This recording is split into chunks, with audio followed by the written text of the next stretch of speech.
Bismillahirrahmanirrahim. Assalamualaikum warahmatullahi wabarakatuh.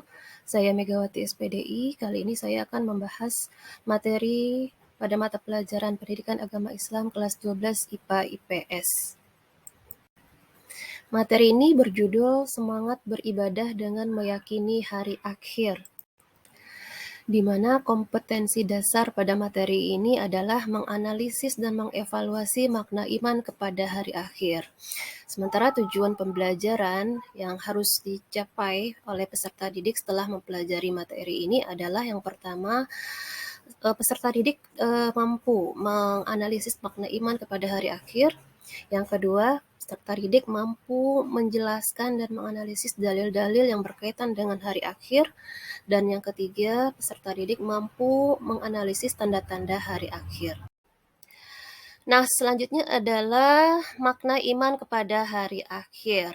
Baik, ada kata iman, ada kata hari akhir di sini ya. Kita lihat satu-satu. Di sini ada kata iman. Iman ini berasal dari bahasa Arab ya, yang asal katanya adalah amana yu'minu imanan, yang berarti percaya. Namun secara istilah, iman ini adalah ketika kita meyakini dalam hati, kita ucapkan dengan lisan, dan kita amalkan dengan perbuatan. Inilah yang dikatakan dengan iman. Kemudian hari akhir.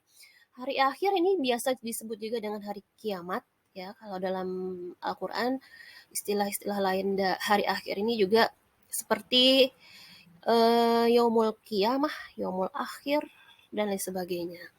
Namun secara istilah hari akhir ini pengertiannya adalah hancurnya seluruh alam semesta beserta isinya, dan nantinya kita akan mempertanggungjawabkan seluruh amal perbuatan kita selama hidup di dunia.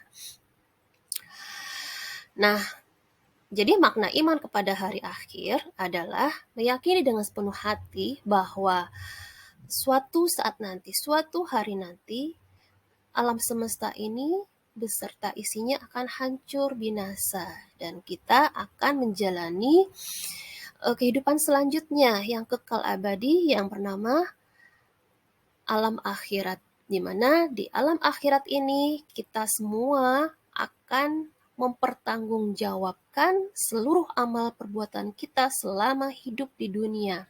Tentunya bagi orang-orang yang beriman, mereka akan dibalas oleh Allah dengan syurga, dan sebaliknya bagi orang-orang yang kafir, mereka akan dibalas oleh neraka. Selanjutnya mengenai dalil-dalil tentang perintah beriman kepada hari akhir ya, terdapat banyak sekali dalam Al-Qur'an, namun saya ambil di sini adalah dalam Quran surat Al-Baqarah ayat 4 yang berbunyi Bismillahirrahmanirrahim wallazina yu'minuna bima unzila ilaika wa ma unzila min qablik wa bil akhirati hum yuqinun, yang artinya dan mereka yang beriman kepada Al-Quran yang diturunkan kepadamu Muhammad dan kitab-kitab yang telah diturunkan sebelum engkau, dan mereka yakin akan adanya hari akhirat. Nah, jadi di sini ini juga berkaitan dengan ayat kedua dan ketiga, di mana di dalam ayat kedua ini dikatakan bahwa Al-Quran tidak ada keraguan padanya, petunjuk bagi orang-orang yang bertakwa. Nah, orang-orang yang bertakwa adalah termasuk diantaranya salah satunya di ayat keempat ini, yaitu mereka yang yakin akan adanya hari akhirat. Nah, kemudian di dalam Quran surat Al-Qari'ah di sini digambarkan bagaimana sih gambaran hari akhir itu seperti apa. Tuh, di ayat keempat digambarkan bahwa pada hari itu manusia seperti anai-anai dan gunung-gunung seperti bulu yang berhamburan. Dan tidak hanya di surat ini aja, di surat Toha, surat Al-Zalzalah juga ada, surat Al-Anbiya juga ada dijelaskan tentang gambaran hari akhir. Selanjutnya kita masuk ke macam-macam kiamat. Ya, jadi macam-macam kiamat ini terbagi dua. Yang pertama namanya kiamat kecil atau sugro. Yang kedua namanya kiamat besar atau kubro. Nah, kita bahas yang pertama dulu. Yang pertama adalah kiamat kecil atau kiamat sugro. Apa itu kiamat kecil? Kiamat kecil ini adalah ketika hancurnya sebagian dari alam semesta beserta isinya.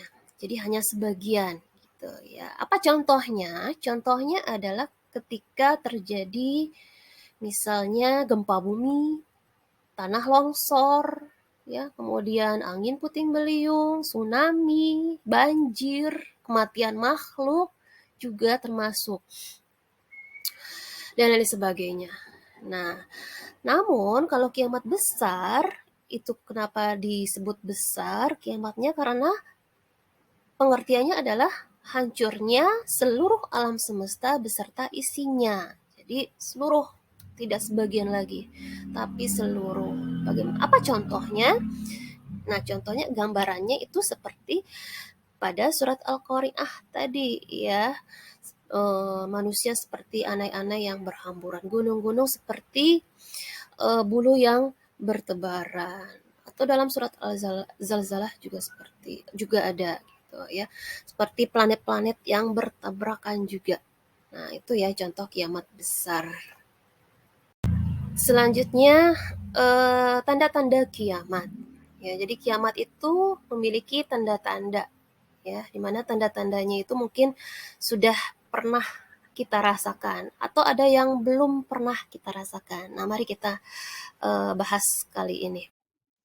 Nah, kita lanjutkan tentang tanda-tanda kiamat kecil. Nah, tanda-tanda kiamat kecil ini mungkin kita sudah pernah mengalaminya atau merasakannya ya, atau seluruhnya kita sudah merasakannya ya selama ini.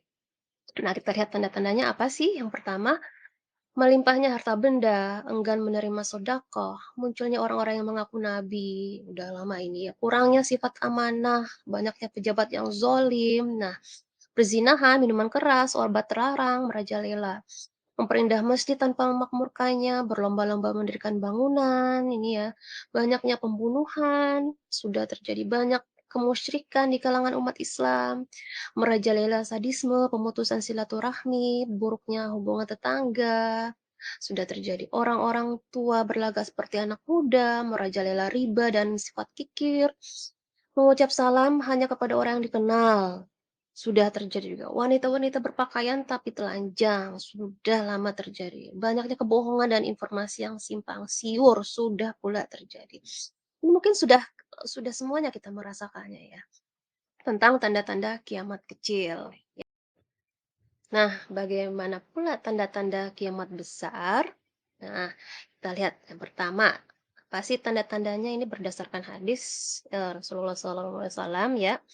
Yang pertama adalah terbitnya matahari dari arah barat dan terbenam di timur. Jadi biasanya kan matahari terbit dari timur ke barat. Nah, ini dari barat ke timur. Nah, yang kedua munculnya binatang dari yang dapat berbicara dengan manusia. Ya, datangnya Al-Mahdi atau Imam Mahdi. Ya, kemudian selanjutnya munculnya Dajjal. Yang kelima, hilang dan lenyapnya Al-Quran. Ya, yang keenam, turunnya Nabi Isa alaihissalam. Yang ketujuh, terpecahnya bulan. Kemudian ke-8, kekacauan dan kejahatan semakin meningkat. Dan yang ke-9, munculnya Ya'juj dan Ma'juj. Nah, mungkin dari tanda-tanda kiamat besar ini belum satu pun yang kita alami atau ada satu dua yang kita alami, tapi tidak semuanya. Tapi mudah-mudahan kita semua di sini tidak apa namanya, mengalami yang namanya hari akhir ya, karena kalau sampai mengalami hari akhir ini sangat sangat, merugi sekali, sangat, eee, apa, penuh kesusahan sekali kalau kita mengalami yang namanya hari akhir. Semoga kita semua terhindar dari yang namanya hari akhir. Amin amin ya robbal alamin. Sekian untuk pertemuan pertama. Terima kasih atas perhatiannya. Barakallahu fikum. Assalamualaikum warahmatullahi wabarakatuh. Kita ketemu di pertemuan kedua, yaitu materi periode hari akhir. Salam.